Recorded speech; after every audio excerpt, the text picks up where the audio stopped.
A degree in communication is, in my opinion, probably one of the most versatile degrees you can have in terms of future employment. Robert Morris University places a lot of emphasis on the importance of the blend between the pragmatic, being able to do it, with the theoretical, understanding why and how we do it. In communication, there's no way to teach in this field without that blend. It's essential. You have to understand why you do it, but then you actually have to get out and get your hands dirty and do it. We do. One of the things that we try to foster and encourage our communication students to do is just that, to get out, to meet people, to interact with people, to create new things, to have an impact on the community. I've been taking a group of 6 students down to the Manchester Craftsmen's Guild in Pittsburgh all this year, working with a photojournalism class there.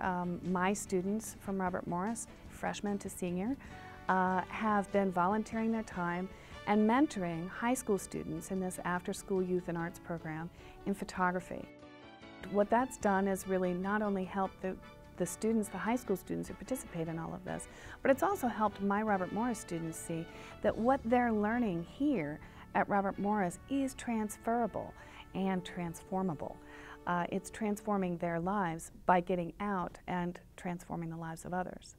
I think one of the things that I try to encourage my students and my advisees to understand about the college experience is that it is a journey. When I was 18 years old, I believed wholeheartedly that I was going to be singing on the New York Metropolitan Opera stage.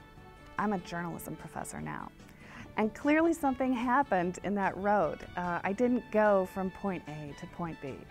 What I did was I wound around, and what happened in the midst of all of that was I ran into, along that journey, a couple of really astounding mentors who helped me to understand that I had great potential and passion I didn't even know I had. I had a 3rd grade teacher, Martha Stolaric, who was one of the most creative people I've ever known in my life, but she knew how shy I was and how I battled that.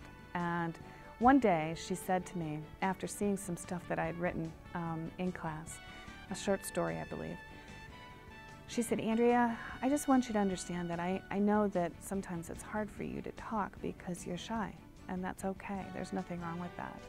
But you need to understand that when you have a pencil in your hand, you can talk, and you can talk through writing."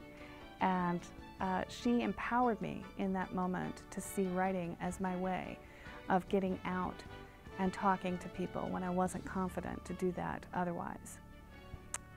She changed my life that way and helped me to understand that I could be a writer. And really what that did was it inspired me to want to do the same thing with students. I've seen a lot of wonderful success. A lot of my students have gone on to publish some wonderful things. Sabine Sharonfont, for example, was in my magazines class last year. And Sabine worked on this wonderful piece that she created about what it was to grow up in Haiti, her native country, with an identical twin. And it was a fascinating essay, and I really pushed her and I said, "This thing is going to go, I just know it, but you have to understand in the freelancing biz, it won't necessarily be picked up right away. We're going to have to keep pushing at it. And so the first magazine that we chose didn't take her work, and I said, "That's okay, Sabine, we're going to try again." And we massaged it a little bit more, and then over the Christmas break this year I got an elated email.